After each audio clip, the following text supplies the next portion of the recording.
CPI party పట్టణ సమితి ఆధ్వర్యంలోన మరి శాంతినగర్ కావచ్చు 26, 27 వార్డులోన పలు సమస్యలపై మరి వాళ్ళ సిపిఐ పార్టీగా పరిశీలించడం జరిగింది. ఇక్కడ స్థానికంగా ఉన్నటువంటి సమస్యలు ఏమంటే దాదాపు 2 నెలల క్రితం 26, 27 వార్డులోన మరి ఇక్కడ అధికారులు మరి సీజ్ చేయడం జరిగింది పలు కారణాలతో. ఆ సీజ్ చేయడం వెంటనే కూడా దాదాపు 2-3 నెలల నుంచి కూడా మరి ప్రజలు మరి స్టోరు వీళ్ళకి అందక మరి చాలా రకరకాల ఇబ్బందులు పడుతున్నారు. ఈ సమస్యలపై మరి సిఐడిటి గారిని అదేవిధంగా ఎంఆర్ఓ గారి దృష్టికి కూడా ఇవాళ ఫోన్ ద్వారా తీసుకుపోవడం జరుగుతుంది సిపిఐ పార్టీగా.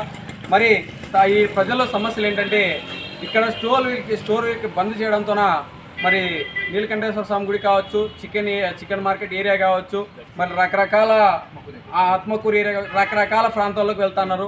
వాళ్ళు ఒకసారి వేయడము మళ్ళీ రెండోసారి వెళ్తే మీ వార్డులోనే వేస్తారు, అక్కడికి వెళ్ళండి మేము వెయ్యము, ఇక్కడ స్టాకు మాకు తక్కువ వస్తుందని చెప్తున్నారు. కానీ ఇక్కడ స్టాకు దాదాపు 185 ప్యాకెట్లు మరి ఈ నెలకు సంబంధించి ఇప్పటి వరకు కూడా గోడౌన్లో ఉంది. మరి అది ఎక్కడ వెళ్ళాలో ఏం కదా రైతులకైతే అర్థం కావటం లేదు, జనాలకైతే ఇక్కడ అర్థం కావటం లేదు, ప్రజలకైనా ఎవరికైనా కూడా. ఇది ఖచ్చితంగా ఈ సమస్యను సిఐడిటి గారు అదేవిధంగా ఎంఆర్ఓ గారు స్థానిక నాయకులు మరి ఖచ్చితంగా గుర్తించి మళ్ళీ దసరా పండుగ సందర్భంగా ప్రజల దృష్టిలో పెట్టుకొని మళ్ళీ ప్రజలపైన కక్ష సాంపు చర్యలు మానుకోండి. వాళ్ళ ప్రభుత్వము మరి కూటమి ప్రభుత్వము మరి అధికారులకు వచ్చినప్పటి నుంచి కూడా మరి రకరకాల హామీలతో ప్రజలకు మళ్ళీ ఇస్తామని చెప్పేసి మళ్ళీ చెప్తా ఉన్నారు. కానీ వాళ్ళ ప్రజలు చూస్తే మళ్ళీ ఇన్ని రకాల ఇబ్బందులు పడుతున్నా మాత్రం చీమ కొట్టినట్టుగా లేదని చెప్పి సందర్భంగా అడుగుతున్నాం. అధికారులు అయితే ఎక్కడికైనా వెళ్ళండి మేము చెప్తాం వేయించుకోవాలా అంటున్నారు. కానీ వాళ్ళు ఎదుర్కొనేటువంటి సమస్యలు మాత్రం అధికారులకు అర్థం కావట్లే. ఖచ్చితంగా వెంటనే ఏదైతే స్టోర్ ఉందో దీన్ని ఓపెన్ చేసి 2 రోజుల్లో కన్నా వేయకపోతే సిపిఐ పార్టీగా మేమే ఈ బీగాలు పగలగొట్టి బియ్యం కూడా మేమే సరఫరా చేస్తామని చెప్పేసి అధికారులకు తెలియజేస్తున్నాం. ఖచ్చితంగా అది సిపిఐ పార్టీ చేసి తీరుతుందని చెప్పేసి అధికారులు కూడా గుర్తుపెట్టుకోవాలి.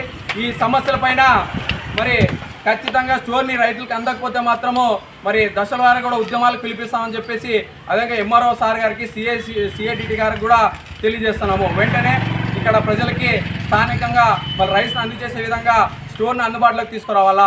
ఒకవేళ ఇక్కడ ఏదైనా ఆంక్షలు ఉంటే మీ సచివాలయ ఎంప్లాయీస్ ఉన్నారు, సచివాలయంతోనైనా బియ్యం వేయించండి. ఈ పద్ధతులు మీరు కొనసాగకపోతే ఖచ్చితంగా ఈ వార్డు ప్రజలందరూ కూడా కలుపుకొని మీ కార్యాలయం ఎదుట ధర్నా కూడా చేపడతామని చెప్పేసి సందర్భంగా సిపిఐ పార్టీగా తెలియజేస్తున్నాం.